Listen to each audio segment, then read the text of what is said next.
공단에 제출한 최초 상황 보고서를 단독으로 입수했습니다. 문진석 더불어민주당 의원실을 통해 받은 국토교통부 자료에는 경기 광명시 신안산 전 복선전철 제5-209 터널을 마치고 있는 중앙기둥이 파손된 모습이 선명하게 담겨 있습니다.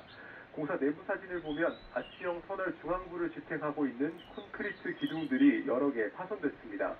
기둥 상단부 곳곳이 부러지거나 사이 공간이 크게 벌어져 있으며 내부 철근까지 노출된 부분도 보입니다.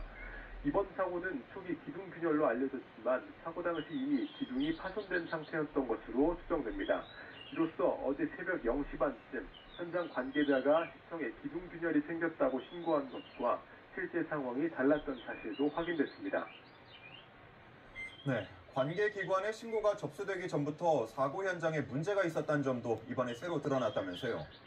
네, 그렇습니다. 이 상황 보고서에는 파손이 발생한 시점이 밤 9시 50분쯤으로 적혀 있습니다. 하지만 공사 관계자들은 이보다 약 3시간이 지난 뒤 사고를 관할 지자체 등에 신고한 것으로 드러났습니다. 시공사인 포스코 ENC는 11일 새벽 3시쯤 전문가를 불러 현장 확인을 진행했고 새벽 6시쯤 보강 대책회의를 연 것으로 파악됐습니다. 다만 파손 상태에도 불구하고 대응 방안에는 인근 주민 대피나 임시 휴교 권고 등은 담겨있지 않았던 것으로 확인됐습니다.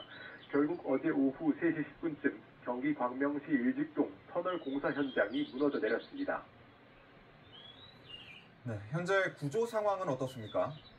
네, 이 사고로 작업자 2명이 실종되면서 소방과 지자체 가구도 구조 작업에 나섰는데 이 가운데 20대 작업자 1명이 오늘 새벽 4시 반쯤 지하 30m 위치에서 구조됐습니다. 사고가 난 지 13시간 만인데요. 구조된 20대 작업자는 외상이 크지 않은 것으로 전해졌고 바로 병원으로 이송됐습니다. 하지만 아직 50대 작업자 1명이 실종 상태입니다. 또 광주시는 혹시 모를 2차 사고에 대비하기 위해 바로 이곳 아파트 단지 640여 세대와 오피스텔 주민 등 2,400여 명에게 대피령을 내렸습니다. 실제로 광명시가 운영하는 대피소로 이동한 주민들은 80여 세대 220여 명으로 파악됐습니다. 대피령은 오늘 새벽 0시 10분에 해제되면서 주민들도 모두 대피소를 나와 복귀한 것으로 확인됐습니다. 지금까지 사회부에서 전해드렸습니다.